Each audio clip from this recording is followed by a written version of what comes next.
some time ago, oBravo Audio, which is a Taiwanese brand, audio brand, they released an IEM called the Cupid, which was an interesting mix of a planar magnetic driver and a dynamic driver. There were mixed reactions around the web about the Cupid. I had a short listen to it and I quite liked it, but it didn't sort of wow me, but I thought it was pretty cool. Well, hello mummy. In this video, I'm looking at the oBravo Venus. Let's get it.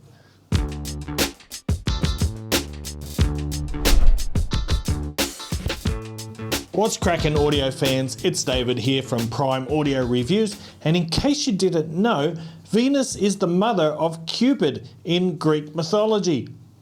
So here's the box for the Venus.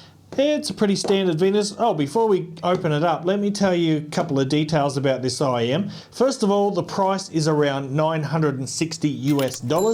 And as far as driver configuration goes, it has got one 8mm planar magnetic driver and a 9mm dynamic driver. So it's an interesting mix, just like the Cupid, of a planar magnetic and a dynamic driver mixed in there.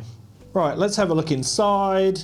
First of all, you'll see these here, and this is part of the oBravo modular cable system. We've seen a few brands with these now, like Dunu, Fio's got one as well, and probably more on the way.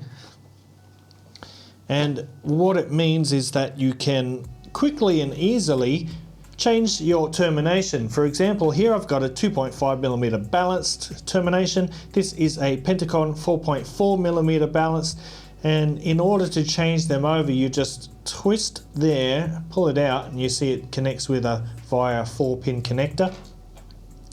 And you just line it up, the next one, and you lock it into place just like that.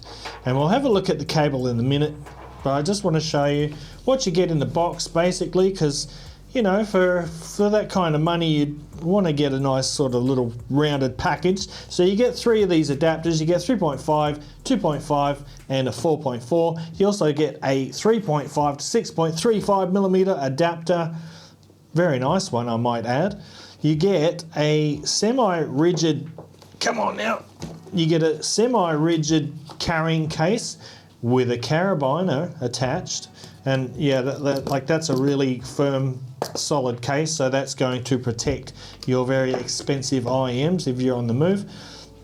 And inside you get also 3 pairs of silicone ear tips, you get 3 pairs of Comply foam ear tips, and you get these little neat things which are the proprietary MMX to 2-pin adapters.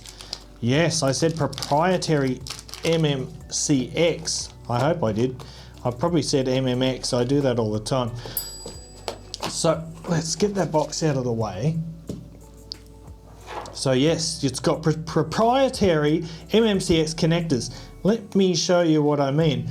And it looks just like a normal one, but unlike normal MMCX connectors, this one has to be aligned. There, it sort of clicks into place, and then you click it in like that. And it doesn't spin like a regular MMCX. So interesting. I actually like it. I think this is pretty nice. It feels, I get nervous when I deal with regular MMCX. Like for instance, some of the Fio IEMs, their MMCX connectors are so tight. I'm always worried I'm going to damage something when I take them off. But these are pretty simple then, and they're very secure. So yeah, I'll leave that off because we'll have a look at the shells and then we'll look at the cable as well. Let's have a look at these shells now, and they are quite attractive. They are nickel-plated brass housings, and despite their polished surface, they don't attract fingerprints as much as something like, say, the Moondrop, what is it? The Moondrop Kato or KXXS. Yeah, so fingerprints aren't as much of a problem, but of course you'll probably want to give them a polish every now and then. But they've got a nice bit of heft to them. They feel nice and premium without being heavy. And the shape is very similar to the Cupid housings, except that this part of the MMCX socket here has been extended, I believe, on this one. And as far as comfort goes, these are superb. These are actually one of the most comfortable IEMs that I can think of right now. I can't really think of many that are any more comfortable than this. They fit in my ears so snugly, just fantastic. And I can wear them for hours and hours on end. Okay, so for the sound signature of the Venus, I would say it is a very dynamic sounding IEM. It's got an elevated bass. It's a slightly V-shaped IEM, elevated bass, slightly recessed mids, and an elevated, significantly elevated treble. It definitely leans towards bright, so if you do not like bright IEMs, then this one probably isn't for you. Normally, I personally tend to steer away from brighter IEMs because I find them somewhat fatiguing, but in this case, it's a little bit different. But first of all, let's throw up the frequency response here, and oh my God, is probably what you are thinking. But stop right there, just chill. Not every IEM sounds the way it looks on the graph. I've said this before, and it's the case here. So yes, the graph does look a little unusual, but remember we've got a bit of an unusual driver mix in here as well. Planar plus dynamic, new territory. So I'm gonna break it down and I'll start with the bass, and boy oh boy does the Venus have a good bass. Well, indeed it does. In the past, most oBravo IEMs have been sort of very much towards the analytical or neutral side of things. They tend to have a very thin and light bass. The Venus changes that. As far as I'm aware, the Venus has the most bass presence out of all the oBravo IEMs. I could be wrong, I haven't heard them all, but yeah, this has got an elevated bass. It's a really, oh man, it's such a good bass. I don't know how to explain it. First of all, it is tight, so it's very controlled, it's very tight. There's no boominess whatsoever. It is not a bass head IEM, but it's definitely going in that direction. And yeah, so you get a nice sub-bass rumble. Mid-bass notes are punchy, they're well defined. The bass is textured, it's fast. It is just really engaging. It is a real toe tapper of an IEM, this one. It's got groove, it's got rhythm. But as you look at the rest of the frequency spectrum, well, let's move on to the mid-range. And the mid-range is, how would I explain it? Fairly neutral, perhaps slightly lean even. There's not a lot of additional warmth. There is a little bit of extra warmth that comes through from the bass, but not a lot. The upper bass is fairly tame in that regard. So the lower mid-range is perhaps a little bit on the dry side. Male vocals, you know what, they are very articulate and detailed, but they are kind of still somewhat emotive. There's still some richness in there, but it's definitely not what I would call a very full-bodied lower mid-range. But the instrument separation and the resolution are excellent. And you would hope that would be the case if you're paying like nearly $1,000 for an earphone, sure. But yeah, it's got this very spacious mid-range, great spacing between instruments, nice black background between notes. It has very fast transients. It's a super fast, clean mid-range, very clear, good clarity as well. But it's not a romanticized mid-range. It is not a thick or a warm one, but it is very detailed. It is exceptional, really. And the only issue I had was maybe some things like brass instruments sounded a little forward for my taste, but really I can't find anything to complain about with the mids. However, I will say that vocals and the mid-range in general is a little bit recessed. Remember, I said it is a V shape, so you got that elevated bass, elevated treble. The mids are a little bit pulled back, but that's actually a necessity in order to get the open, spacious sound that the Venus has.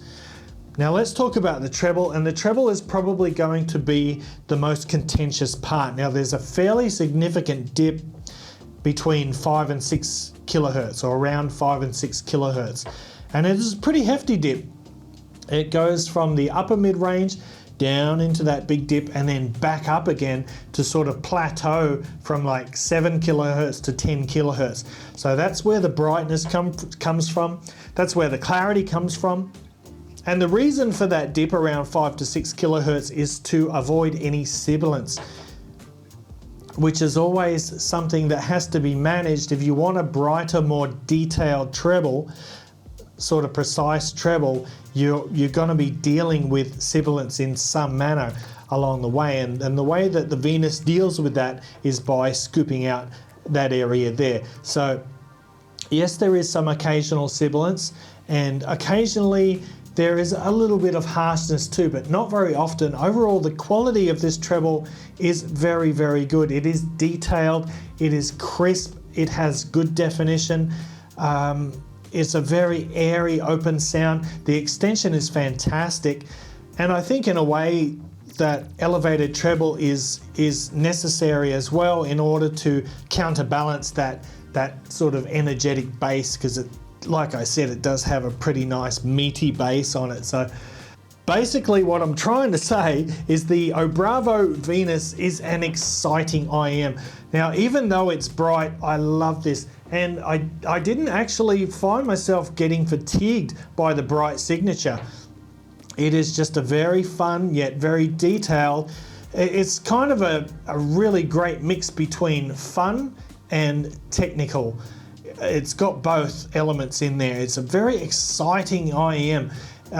You'll love the technicalities like the sound, the wide sound stage, the excellent imaging, the micro detail retrieval. You'll love all that, yet at the same time you'll find yourself tapping your feet to the music because it's still a musical IEM.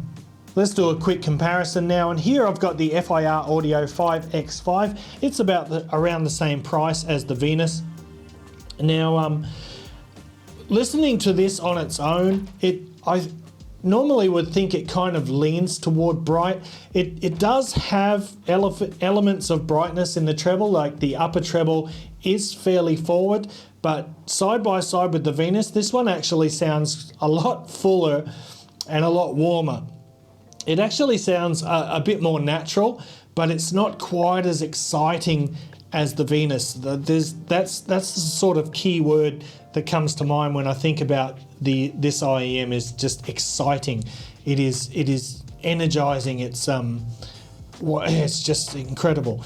So yeah, the Venus has slightly better bass definition and slightly better bass extension than the 5X5.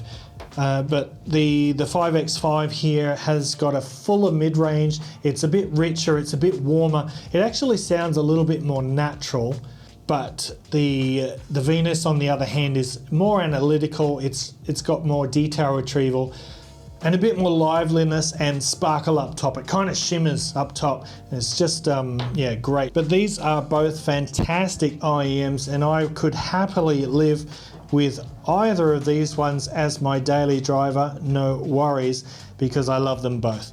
All right, guys, that is the oBravo Venus. Do I recommend this? Absolutely, yes, I do. It is getting up there in price, but I think it performs definitely on that level. I forgot to show you this cable. I won't do that now, but just look at it. Let me tell you that it handles beautifully. It's a gorgeous cable. Litz wiring. I think it's a gold-plated copper, actually. It's just beautiful. It's very, very nice. But anyway, guys, that is it for this video. If you liked it, give it a thumbs up, Parfam audiophile style. And if you haven't subscribed yet, don't forget to subscribe. And until next time, I'll see you later.